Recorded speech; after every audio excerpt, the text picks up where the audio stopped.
Today I'm going to talk about the thinking strategies in the math classroom. PEBC uses 7 thinking strategies to get students to understand how proficient readers read.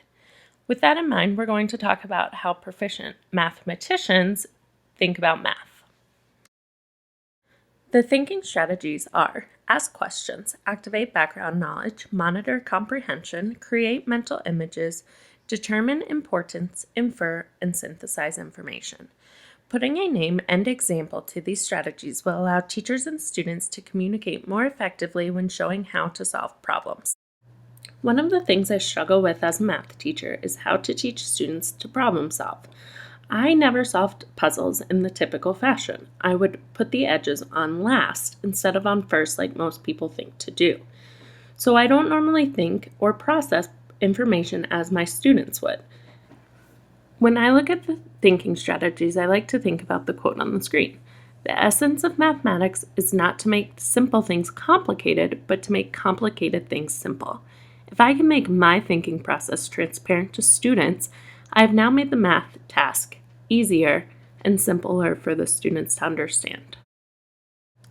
When I was first presented with the thinking strategies, the main thing I noticed was that they had great examples for how they related to reading, but not necessarily things that were as obvious for math. So in the next couple minutes, I'm going to explain how we can make these thinking strategies relatable to math and also to reading.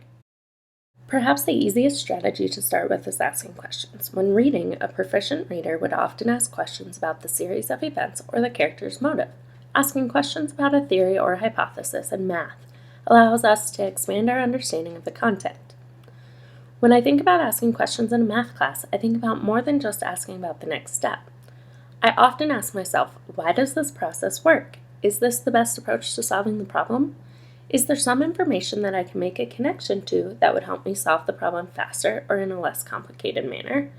Is there a better way to display my answer and communicate my understanding to my audience? As I am asking myself questions, I'm also activating my background knowledge. To activate background knowledge means to use prior knowledge in a new situation or to make connections. When reading Warriors Don't Cry in 7th grade English, students activate their background knowledge of the civil rights movement. In math, a student activates background knowledge by generalizing procedures to new problems that are similar in content. This means that if a student sees a problem that is asking about percents, they might use their knowledge of decimals.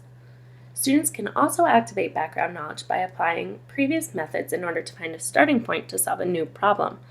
I often have my students do this when working on the challenge exercises at the end of a chapter. When reading a novel, a proficient reader monitors for comprehension by summarizing their understanding as they read. Often in math class, we have not directly taught this skill to students. Students who don't often check their comprehension may get to the end of the assignment and not know why they missed so many problems.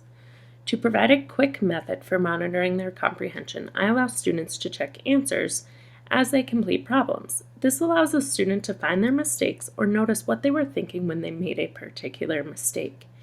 It could also involve making sure an answer is reasonable.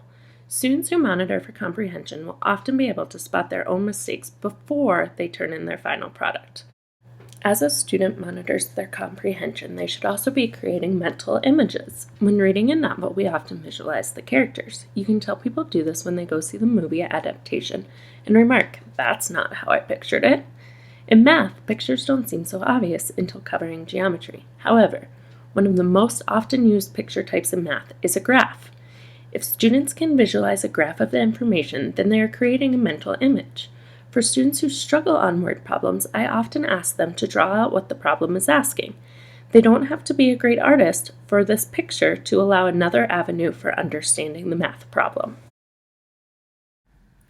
As you solve a problem, particularly a word problem, you must be able to identify key information. This is best explained by the thinking strategy of determining importance. Often students are overwhelmed by word problems because they normally have irrelevant information. Students who are able to identify relevant information are determining importance. To help students do this, I often suggest that they underline key numbers and circle the question. Students will also use this strategy in math when reading information from a table or graph. When looking at a graph, a student might have to decide if the scale is important or if the independent and dependent variables show a relationship. The remaining two thinking strategies are inferring and synthesizing. These are the two highest order thinking strategies and the ones students and teachers seem to be the most confused about. In order to determine the difference between the two strategies, I like to teach students that inferring comes before synthesizing. When we infer information, we make a guess or prediction about what we think is going to happen. One way that students can do this in a math class is to approximate the answer before making calculations. A student can also infer what method to use to solve a problem, such as substitution or elimination, in systems of equations.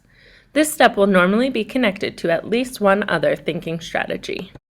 The last thinking strategy that we have not discussed is synthesizing. Synthesizing information could be thought of as the application of all the other thinking strategies.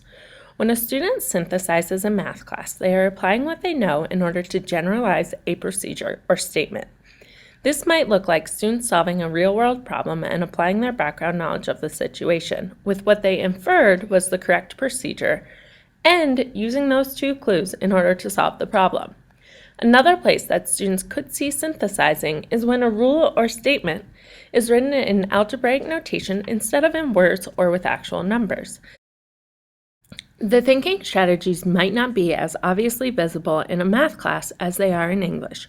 However, with simple reminders and application problems, students will be able to use the strategies to become even greater math students. Having students check their thinking strategies allows them to help check their answers.